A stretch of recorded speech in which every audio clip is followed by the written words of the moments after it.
ನಮ್ಮ ಇಂಡಿಯನ್ಸ್ಗೆ western culture ಅಂದ್ರೆ ಇಷ್ಟ ಅಲ್ಲ, ಒಂದು ರೀತಿ ಮೋಜು. ನಾವು ವೆಸ್ಟರ್ನ್ ಕಲ್ಚರ್ ನ ಫಾಲೋ ಮಾಡೋ ತರನೇ ಸ್ಕೂಲಲ್ಲಿ ಟೈಮ್ ಟೇಬಲ್ ನ ಫಾಲೋ ಮಾಡಿದಿದ್ರೆ ಅಬ್ಬಾ ನಮ್ ಇಂಡಿಯಾ ಎಲ್ಲೋ ಇರೋದು. ಏನಕ್ಕೆ ನಾನು ಈ ಮಾತನ್ನ ಹೇಳ್ದೆ ಅಂತಂದ್ರೆ, ಪ್ರತಿಯೊಂದು ಸೋಷಿಯಲ್ ಮೀಡಿಯಾ ಪ್ಲಾಟ್ಫಾರ್ಮ್ ಅಲ್ಲೂ ಡೇಟಿಂಗ್ ಆಪ್ ಅನ್ಬಿಟ್ಟು ಶೋ ಮಾಡ್ಬೇಕಾರೆ ಆಡ್ಸ್ ನ, ಅಷ್ಟಕ್ಕೂ ಏನಿದೆ ಗುರು ಈ ಡೇಟಿಂಗ್ ಆಪ್ ಅಲ್ಲಿ? ನನಗನ್ಸಿರೋ ಪ್ರಕಾರ ಏನು ಅಂತಂದ್ರೆ, ಒಂದು ವ್ಯಕ್ತಿ ಇಷ್ಟ ಆಗಿಲ್ಲ ಅಂತಂದ್ರೆ ರೈಟ್ ಸ್ವೈಪ್ ಮಾಡ್ತಾರೆ, ಇಷ್ಟ ಆಯ್ತು ಅಂತಂದ್ರೆ ಲೈಕ್ ಮಾಡ್ತಾರೆ, ಒಂದು ದಿವಸ ಮೀಟ್ ಮಾಡಿ ಡೇಟ್ ಮಾಡ್ತಾರೆ. ವಿಡಿಯೋದಲ್ಲಿ ಕಾಣಿಸೋ ತರನೇ ಆ ವ್ಯಕ್ತಿ ಹಾಕಿರೋಂಥದ್ದು ವಿಗ್ಗ ಇಲ್ಲ ಅಂತಂದ್ರೆ ಮೇಕಪ್ ಅನ್ಬಿಟ್ಟು ತಿಳ್ಕೊಂಡರನೆ ವಿಡಿಯೋದಲ್ಲೇ ಡೇಟಿಂಗ್ ಅಂತ. ಏನ್ ಗುರು ಅದು? ಈ ಮಾತನ್ನ ನಾನು ಏನಕ್ಕೆ ಕೇಳಿದೆ ಅಂತಂದ್ರೆ, 18 ವರ್ಷದ ಮೇಲ್ಗಡೆ ಇರೋಂತ ವ್ಯಕ್ತಿಗಳು ಡೇಟಿಂಗ್ ಆಪ್ ಅಲ್ಲಿ ಡೇಟ್ ಮಾಡ್ದ ಅಂತಂದ್ರೆ ಒಳ್ಳೇದು ಕೆಟ್ಟದ ಬಗ್ಗೆ ತಿಳ್ಕೊಳೋ ಅಂತ ತಿಳುವಳಿಕೆ ಇರುತ್ತೆ. ಏನಕ್ಕೆ ಅಂತಂದ್ರೆ, ಫಸ್ಟ್ ಈ ವಿಡಿಯೋನ ನೋಡ್ಕೊ ಬನ್ನಿ, ಆಮೇಲೆ ಹೇಳ್ತೀನಿ. You are school or college?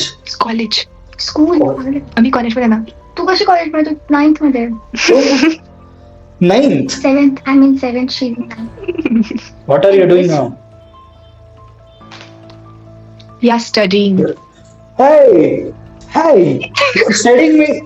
ಅಪ್ಪ ಅಮ್ಮ ಓದೋದ ಬಿಟ್ರೆ ಯು ಆರ್ ಡೂಯಿಂಗ್. ಹೇಳ್ಬೇಕು ಅಂತಂದ್ರೆ ಇಂಥ ಡೇಟಿಂಗ್ ಆಪ್ ಅಲ್ಲಿ 30% ವರ್ಗೂ ಮೈನರ್ ಹುಡುಗಿರೇ ಇರ್ತಾರೆ. ಮನೇಲಿ ಅಪ್ಪ ಅಮ್ಮ ಆಟ ಆಡೋದಕ್ಕೆ ಗೇಮ್ ಆಡೋದಕ್ಕೆ ಅನ್ಬಿಟ್ಟು ಫೋನ್ ನ ಕೊಟ್ಟಿರ್ತಾರೆ. ಆ ಫೋನ್ ಅಲ್ಲಿ ಏನ್ ಯೂಸ್ ಮಾಡ್ತಿರ್ತಾರೆ ಅನ್ಬಿಟ್ಟು ಅದ್ರ ಬಗ್ಗೆ ನೋಡ್ಲಿಕ್ಕೆ ಹೋಗಲ್ಲ. ಏನಕ್ಕೆ ನಾನು ಈ ಮಾತನ್ನ ನಾನು ಹೇಳ್ತಿದ್ದೀನಿ ಅಂತಂದ್ರೆ, ನನ್ಗಾಗಿದ್ದಂತ ಒಂದು ಇನ್ಸಿಡೆಂಟ್ ನಿಮ್ಮ ಹತ್ರ ಶೇರ್ ಮಾಡ್ಕೋತೀನಿ ನೋಡಿ. ಈ ಸೋಷಿಯಲ್ ಮೀಡಿಯಾದಲ್ಲಿ ಕೆಲವೊಂದೊಂದು ಡೇಟಿಂಗ್ ಆಪ್ಸ್ ನ ಶೋ ಮಾಡೋದನ್ನ ನೋಡಿ, ಈ ಆಪ್ಸ್ ಹೆಂಗ್ ವರ್ಕ್ ಆಗುತ್ತೆ ಅಂತ ನೋಡ್ಲಿಕ್ಕೋಸ್ಕರ ಯೂಟ್ಯೂಬ್ ಅಲ್ಲಿ ಕಂಟೆಂಟ್ ಮಾಡೋದಕ್ಕೋಸ್ಕರ ಈ ಆಪ್ಸ್ ನ ಇನ್ಸ್ಟಾಲ್ ಮಾಡಾದ್ಮೇಲೆ ಕೆಲವೊಂದೊಂದು ವ್ಯಕ್ತಿಗಳನ್ನ ಪರಿಚಯ ಮಾಡ್ಕೊಂಡೆ. ಹಂಗೆ ಮಾತಾಡ್ತಾ ಒಂದು ಮೈನರ್ ಹುಡುಗಿ ಜೊತೆ ಮಾತಾಡ್ಬೇಕಾರೆ ಕೆಲವೊಂದೊಂದು ಪ್ರೈವೇಟ್ ಪಾರ್ಟ್ ನ ವಿಡಿಯೋ ಕಾಲ್ ಅಲ್ಲೇ ಶೋ ಮಾಡ್ಲಿಕ್ಕೆ ಸ್ಟಾರ್ಟ್ ಮಾಡಿದ್ಲು. ಅವಳೊಬ್ಳೆ ಅಲ್ಲ, ಕೆಲವೊಂದೊಂದು ಅವ್ರ ಫ್ರೆಂಡ್ಸ್ ಕೂಡ ಅದೇ ರೀತಿನೇ ಶೋ ಮಾಡೋದಕ್ಕೆ ಹೋದ್ರು. ಏನಕ್ಕೆ ಅಂತಂದ್ರೆ, ದುಡ್ಡುಗೋಸ್ಕರ, ಒಂದು 150-200 ರೂಪಾಯಿಗೋಸ್ಕರ ಅವ್ರ ಕೆರಿಯರ್ ನ ಹಾಳು ಮಾಡಕ್ ಹೋಗ್ತಿರೋ ಅಂತ ಚಿಕ್ಕ ಮಕ್ಳು ಗುರು. ಈ ತರ ವಿಡಿಯೋ ಕಾಲ್ಸ್ ಅಲ್ಲಿ ಈ ತರ ಶೋ ಮಾಡೋದ್ರಿಂದ ನೆಕ್ಸ್ಟ್ ಏನಾಗುತ್ತೆ ಅಂತ ಇನ್ನೂ ಅರಿವಿಲ್ದೇ ಇರೋ ಅಂತ ಇನ್ನೂ ಚಿಕ್ಕ ಮಕ್ಳು, ಮೆಚುರಿಟಿ ಇಲ್ದೇ ಇರೋ ಅಂತ ಟೈಮ್ ಅಲ್ಲಿ ಫೋನ್ ಕೊಟ್ಟಿರೋ ಅಂತ ಅವ್ರ ಅಪ್ಪ ಅಮ್ಮನ್ ತಪ್ಪ, ಇಲ್ಲ ಅಂತಂದ್ರೆ ಡೇಟಿಂಗ್ ಆಪ್ ನ ಪ್ರಮೋಟ್ ಮಾಡ್ತಿರೋ ಅಂತ ವ್ಯಕ್ತಿಗಳದ್ದು ತಪ್ಪ ಅನ್ನೋದನ್ನ ನೀವೇ ಹೇಳಬೇಕು ಕಮೆಂಟ್ ಬಾಕ್ಸ್ ಅಲ್ಲಿ. ಒಂದು ವ್ಯಕ್ತಿ ಫೋನ್ ನ ಯೂಸ್ ಮಾಡ್ತಿದ್ದಾನೆ ಅಂತಂದ್ರೆ ಅವ್ನ್ ವೈಯಕ್ತಿಕ, ಅದ್ರ ಬಗ್ಗೆ ಕೇಳೋ ಅಂತ ರೈಟ್ಸ್ ನಮ್ಗಿಲ್ಲ. ಅಷ್ಟಕ್ಕೂ ಡೇಟಿಂಗ್ ಅಂದ್ರೆ ಏನು? ಮದುವೆ ಆಗೋದಕ್ಕಿಂತ ಮುಂಚೆ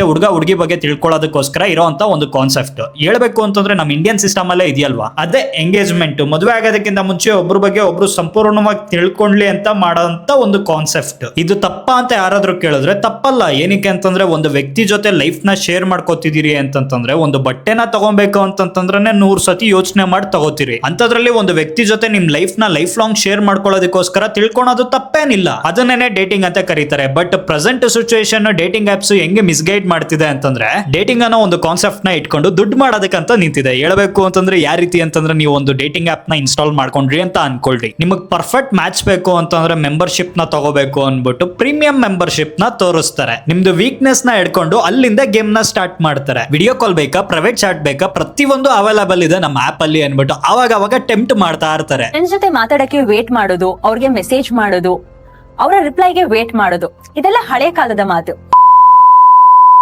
ಇಲ್ಲಿ ನೀವು ಸಾಕಷ್ಟು ಜನರೊಂದಿಗೆ ಫ್ರೆಂಡ್ಸ್ ಆಗ್ಬಹುದು. ಅಷ್ಟೇ ಅಲ್ಲದೆ ಕೇವಲ 9 ರೂಪಾಯಿಗೆ ನೀವು ನೇರ ಆಡಿಯೋ ಹಾಗೂ ವಿಡಿಯೋ ಕರೆಗಳನ್ನು ಮಾಡಬಹುದು. ಸೊ ಇನ್ಯಾಕೆ ತಡ, ಮತ್ತು ನಿಮ್ಮ ಒಂಟಿತನಕ್ಕೆ ವಿದಾಯವನ್ನು ಹೇಳಿ. ನೀವು ಆತರ ಆಪ್ ನ ಇನ್ಸ್ಟಾಲ್ ಮಾಡ್ಕೊಂಡಾದ್ಮೇಲೆ ಲಿಮಿಟೆಡ್ ವ್ಯಕ್ತಿಗಳ ಜೊತೆ ಮಾತಾಡೋದಕ್ಕೆ ಮಾತ್ರ ಅವೈಲೇಬಲ್ ಇರುತ್ತೆ. ನೀವು ತುಂಬಾ ಜನದ ಹತ್ರ ಮಾತಾಡಬೇಕು ಅಂತಂದ್ರೆ ಪ್ರೀಮಿಯಂ ಮೆಂಬರ್ಶಿಪ್ ನ ತಗೋಬೇಕಾಗುತ್ತೆ. ನೀವು ಅನ್ಬೋದು, ಅವ್ರು ಮಾಡ್ತಿರೋಂಥದ್ದು ಬಿಸ್ನೆಸ್ ನಮಗೆ ಬೆನಿಫಿಟ್ ಕೊಡ್ತಿದ್ದಾರೆ ಅಂತಂದ್ರೆ ಪ್ರೀಮಿಯಂ ಮೆಂಬರ್ಶಿಪ್ ತಗೊಳ್ಳೋದ್ರಲ್ಲಿ ಪ್ರಾಬ್ಲಮ್ ಏನು ಅಂತ ನೀವು ಅನ್ಕೋಬಹುದು. ಹೇಳ್ಬೇಕು ಅಂತಂದ್ರೆ ಇಲ್ಲಿರೋದು ಮ್ಯಾಜಿಕ್. ಅವ್ರು ಕೊಡ್ತಿರೋಂಥ ಸರ್ವಿಸ್ಗೆ ದುಡ್ಡು ಕಟ್ಟೋದ್ರಲ್ಲಿ ಏನು ಪ್ರಾಬ್ಲಮ್ ಇಲ್ಲ. ಆಕ್ಚುಲಿ ಹೇಳ್ಬೇಕು ಅಂದ್ರೆ ಅವ್ರು ಕೊಡೋಂಥ ಸರ್ವಿಸ್ಗೆ ನಿಮ್ಮನ್ನ ದುಡ್ಡು ಕಟ್ಟೋ ತರ ಮಾಡುತ್ತಲ್ಲ, ಇಲ್ಲಿರೋದು ಪ್ರಾಬ್ಲಮ್. ಅದಂಗೆ ಅಂತ ನಾನು ನಿಮ್ಗೆ ಹೇಳ್ತೀನಿ ನೋಡಿ. ನೀವು ಒಂದು ಡೇಟಿಂಗ್ ಆಪ್ ನ ಇನ್ಸ್ಟಾಲ್ ಮಾಡ್ಕೊಂಡಾದ್ಮೇಲೆ ಯಾವ್ದಾದ್ರು ಒಂದು ಚೆನ್ನಾಗಿರೋಂಥ ವ್ಯಕ್ತಿ ಜೊತೆ ನೀವು ಮಾತಾಡಬೇಕು ಅಂತಂದ್ರೆ ಅದಕ್ಕೆ ಪ್ರೀಮಿಯಂ ಮೆಂಬರ್ಶಿಪ್ ನ ತಗೋಬೇಕಾಗುತ್ತೆ. ಸರಿ ಆಯ್ತು ಅನ್ಬಿಟ್ಟು ನೀವು ಪ್ರೀಮಿಯಂ ಮೆಂಬರ್ಶಿಪ್ ನ ತಗೊಂಡು ಆ ವ್ಯಕ್ತಿ ಜೊತೆ ಮಾತಾಡೋದಕ್ಕಂತ ಹೋದ ಅಂತಂದ್ರೆ, ನೀವು ಮಾತಾಡೋದು ಆ ವ್ಯಕ್ತಿ ಜೊತೆ ಅಲ್ಲ, ಅವರೇ ಕ್ರಿಯೇಟ್ ಮಾಡಿ ಬಿಟ್ಟಿರೋಂಥ ಬಾಟ್ಸ್ ಜೊತೆ. ನೀವು ಮಾತಾಡೋದಕ್ಕಂತ ಹೋದಾಗ ನೀವು ಮೆಂಬರ್ಶಿಪ್ ನು ತಗೊಂತೀರಾ, ಆದ್ರೆ ನೀವು ಆ ವ್ಯಕ್ತಿ ಜೊತೆ ಮಾತಾಡಲ್ಲ, ಯಾವ್ದೋ ಹುಡುಗಿ ಜೊತೆ ಮಾತಾಡ್ತಿದೀನಿ ಅಂತ ನೀವ್ ಅನ್ಕೋತೀರಾ. ಬಟ್ ಹೇಳ್ಬೇಕು ಅಂತಂದ್ರೆ ಅವರೇ ಕ್ರಿಯೇಟ್ ಮಾಡಿ ಬಿಟ್ಟಿರೋಂಥ ಬಾಟ್ಸ್ ಜೊತೆ ನೀವು ಮಾತಾಡ್ತೀರಾ. ಅದರಿಂದ ಆ ಆಪ್ ನ ನೀವು ತುಂಬಾ ದಿವಸ ಯೂಸ್ ಮಾಡತ್ರ ಮಾಡ್ತಾರೆ. ಯಾವ ರೀತಿ ಅಂತಂದ್ರೆ, ಈ ಆಪ್ ಅಲ್ಲಿ ತುಂಬಾ ಜನ ಇದಾರೆ, ಇದ್ರಲ್ಲಿ ಯಾರಾದ್ರೂ ಒಬ್ರು ನನಗೆ ಸಿಗ್ದರ ಇರ್ತಾರ